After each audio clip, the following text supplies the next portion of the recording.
Update 1. I left my husband of 25 years for a man who made me feel alive again. Now, that real man is gone, my kids won't speak to me, and I'm eating dinner alone in a one-bedroom apartment wondering how I lost everything chasing a fantasy. For the first time in years, I felt young again, desirable. Instead of just existing, I felt like I was living. However, around 4 months after the divorce, reality started creeping in. The first red flag was Ryan's drinking during our affair. I'd only seen him have a few social drinks, but now I realized he drank every night, sometimes starting as soon as he got home from work. When I mentioned it, he'd get defensive, saying he worked hard and deserved to relax. The second issue was money. Ryan was always buying rounds for friends, ordering expensive electronics we didn't need, and taking me to fancy restaurants multiple times a week. I started worrying about our finances, but when I brought it up, he accused me of being uptight, like my ex. The breaking point came when I realized Ryan had been using my credit cards without asking. I confronted him about a $2,000 charge for a golf membership, and he exploded, saying I was controlling him just like his ex-wife had. That night, he didn't come home until 3 a.m., stumbling and drunk and unapologetic. As I watched him pass out on our bed still in his clothes, I had my first moment of doubt. This wasn't what I pictured when I'd blown up my life for him. Meanwhile, I was getting increasingly desperate about my relationship with my kids. Tyler wouldn't take my calls at all. Emma would talk to me occasionally, but always ended our conversations upset. She told me Dad was healing, and that everyone was worried about me. I hated the idea that I was someone to be worried about, like I'd lost my mind. Zach would respond to my texts with one-word answers, if at all. I miss them terribly, but I still believed they'd eventually accept Ryan and my new life. Then Jonathan completely blindsided me. 6 months after our divorce, Emma let slip that he was dating someone, a friend of his sister's, also divorced. I was shocked, and if I'm being honest, jealous. How could he move on so quickly when we'd been together for 25 years? I tried telling myself I didn't care. After all, I had Ryan, but it bothered me more than it should have. I kept picturing this woman in my house, using my kitchen, sleeping in what used to be my bed. The real blow came when Tyler got engaged, and I found out through Facebook, not even a phone call. When I called to congratulate him, he told me bluntly that I wasn't invited to the wedding. I was devastated. I called Jonathan, begging him to talk to our son, to make him understand that I was still his mother. Jonathan just said, "This is between you and Tyler. You made your choice, Marissa," and then he hung up. I cried for days, but Ryan had little sympathy. He said, "My kids were adults being manipulated by their father, and you should just give them time."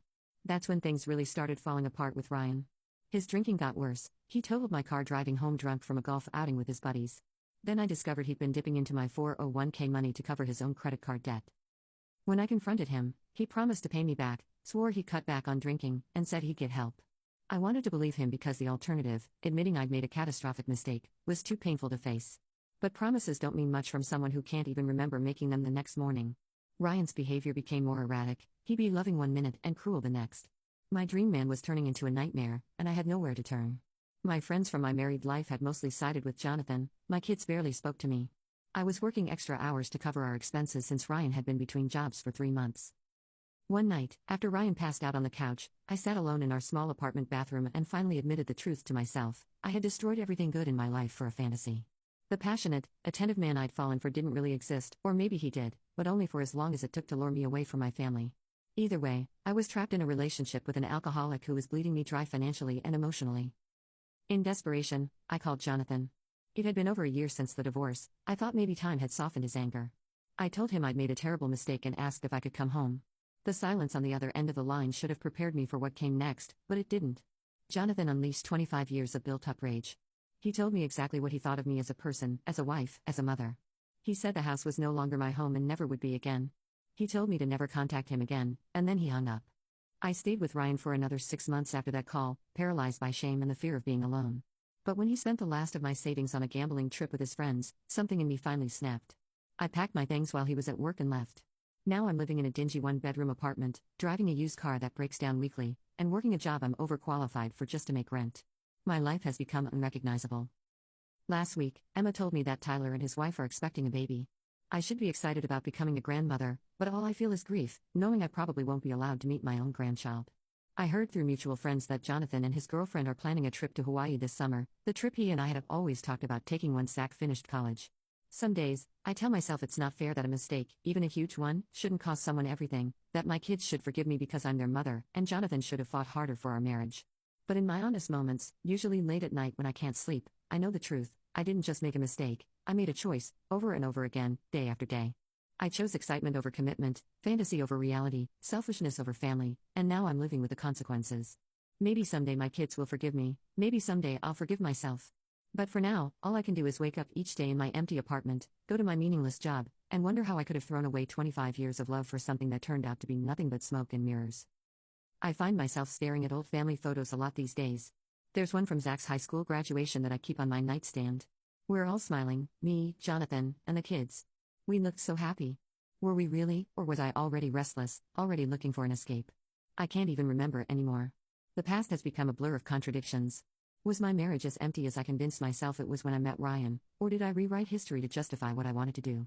My therapist, yes, I finally started seeing one, says I was having a midlife crisis, that I was afraid of growing older, afraid of never feeling passion again, afraid of disappearing into the background of my own life. She's probably right, but knowing why I did what I did doesn't fix anything. Understanding doesn't bring my family back. Last month, I ran into Jonathan at the grocery store, 3 years after our divorce. My heart still jumped when I saw him.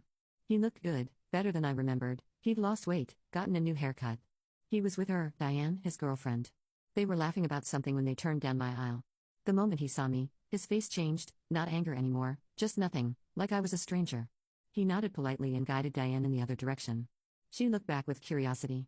I wonder what he's told her about me, probably everything, probably the truth.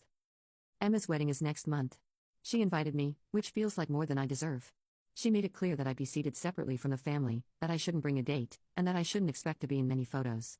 I agreed to all her terms immediately. I'd stand in the parking lot.